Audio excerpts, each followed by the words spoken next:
this is Leslie Hoban Blake, Vice President of the Drama Desk and co-host of Two on the Aisle. And I'm talking with my old friend David Lefkowitz on Dave's Gone By on UNC Radio. Here on the 13th Annual TotalTheater Tony Show, very happy to have a return visitor to the neighborhood, also a longtime friend and colleague. She is a director herself. She's also an acting and directing coach. She is the official historian of the Drama Desk, not to mention the co-critic on TV's Two on the Aisle that you can watch, co-starring Charlie Gross, every other Thursday on Manhattan Neighborhood Network. All the time on YouTube, anytime you want it, if you're interested. Oh, that's right. They take the episodes and they save them now on YouTube, which is fantastic. But we've got her now, or at least her voice, right here, right now in the neighborhood. Leslie Hoban Blake, hello.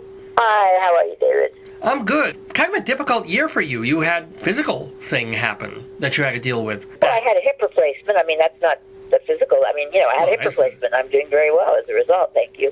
Are you now back to the 5-6 shows a week thing that New York critics? I'm back to whatever we get. That's what I got. I don't miss anything as a result.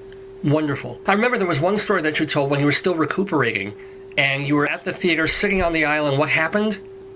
I don't remember. I don't know which one you're talking about. Oh my God, no! Somebody was trying to get past the aisle. Oh! That was before that. Last year, someone tried to get by me. He had to run to the bathroom, big guy, and he fell on me and broke my arm. Oh God! No, I'm sorry. I thought you were referring to my hip. No, that has nothing to do with my hip. I haven't got it done yet. Arm first, then hip. Okay. Hopefully, for this coming season, you'll be perfectly healthy. That would be. Yes. No more pieces. I don't want any more replacements. I just want to pick up and go on, as it were, like Mother Courage, And we're going to go on with a perfectly healthy crop of directors of plays, all of them nominated for Tony Awards this season. And those include Sam Gold for A Doll's House Part 2, Ruben Santiago Hudson, our friend of the neighborhood, who directed August Wilson's Jitney, Bartlett Sher, who staged Oslo, Daniel Sullivan for The Little Foxes, and Rebecca Teichman for Paula Vogel's play Indecent. Leslie Hoban Blake, your thoughts on who will win and who should win? I'd like to start with the ones that I really, really liked a great deal, and I must say that 4 out of 5 of these are among my top favorites for the year. Little Foxes, Dan Sullivan, of course, is one of my favorite human beings, aside from being one of my favorite directors. And the Drama Desk nominated him for 2 shows, the off-Broadway show, If I Forgot, which you and I forgot. Right. That was the title of it. I thought that was very funny. But If I Forget, it's just a very deep play, I thought. But Little Foxes, I was surprised, holds up remarkably well. And I can say that after seeing both an afternoon and an evening performance, so I could see both Laura Linney and Cynthia Nixon alternate in the 2 roles, which was quite a theatrical feat.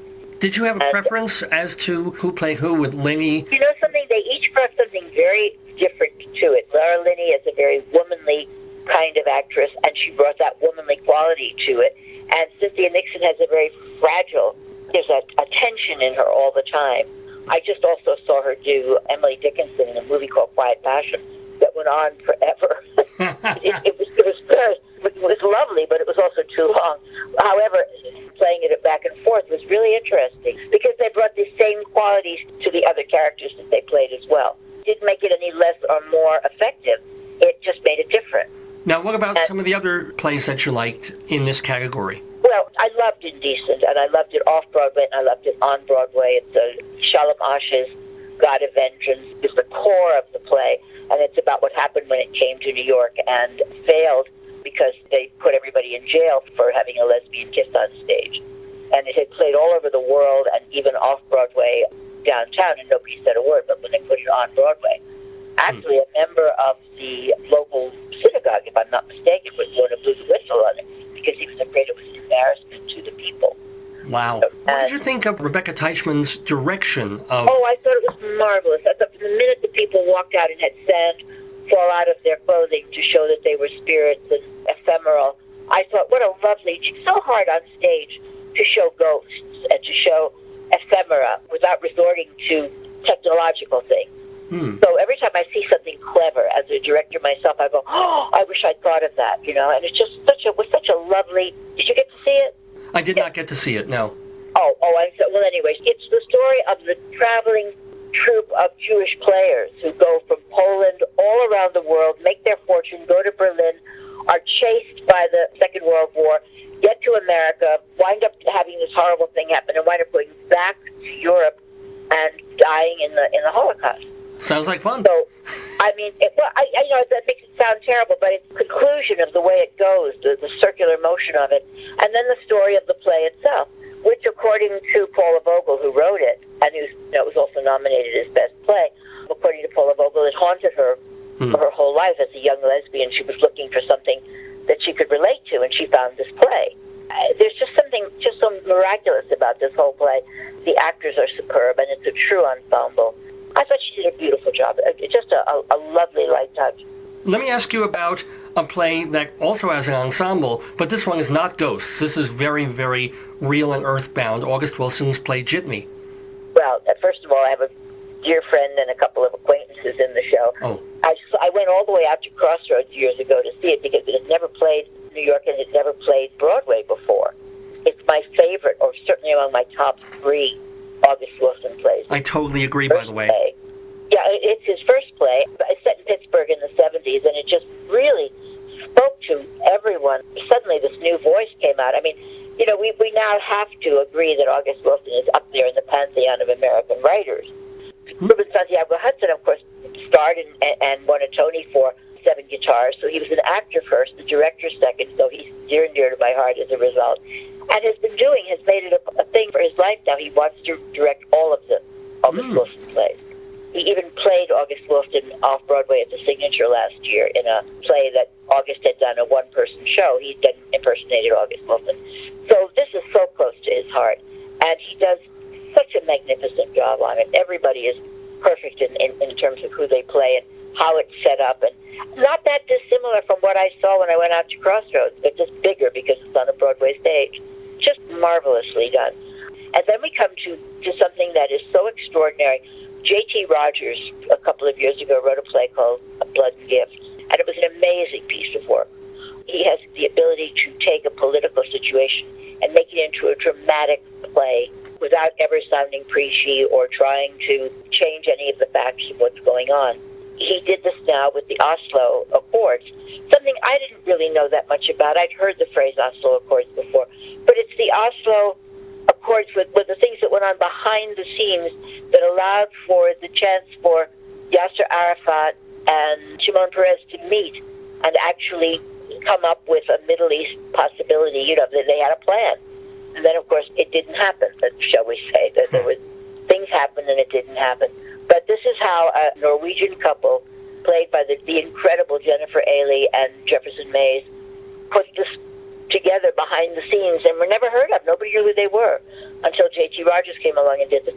Everyone in the play is a real person or a compilation of real people who were involved in this. And the way that Bartlett Sher has...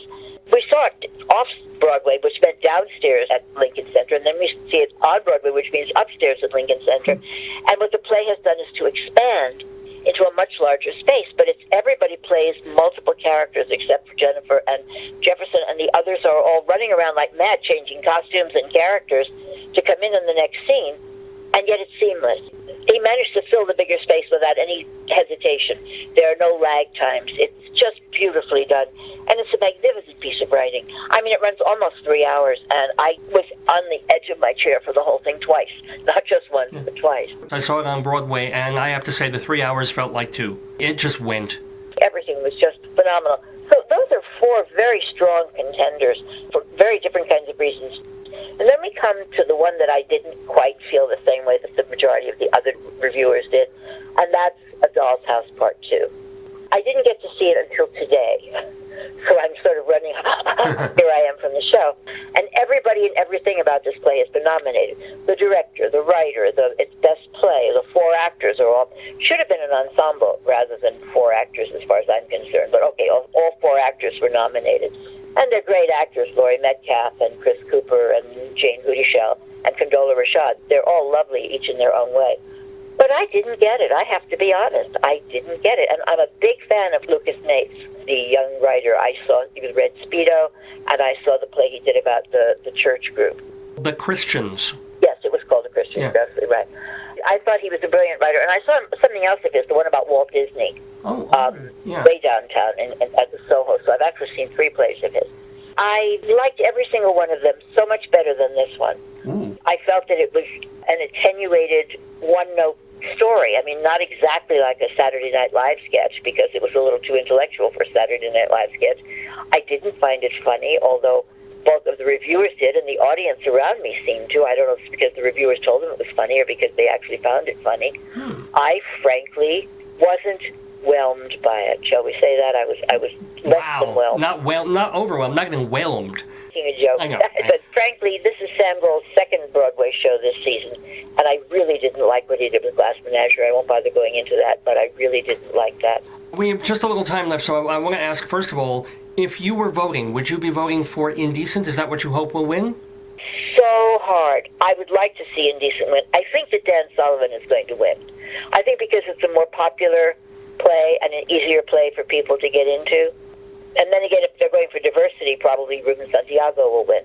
But I think that the 2 real main contenders are Little Foxes and Indecent, and I think Dan will win. But I would be happy with any of those 4 winning, quite honestly. I was really quite pleased with those. What I was not pleased about was the fact that poor Anastasia got knocked out and didn't get anything. They went for costumes and scenery, both of which were great. But there was a lovely young lady named Christy Altamari, who came in and was a brand new Disney princess. And I mean, I did not expect to like this at all. Understand, I came with great reservations about not why, and it charmed the pants off me. I just loved it. Mary Beth Peale, whose work was impeccable as the Dowager, was not only nominated for a Tony, but she was also nominated for a Drama Desk Award. But the play was not nominated as Best Musical. I was very disappointed to see that. Last question for you, Leslie. If you had to pick your favorite show, what would it be? Such a good question. I'm going to take Indecent for both off and on Broadway, because I did see them in the same season. It was just such a knockout. Really loved that play.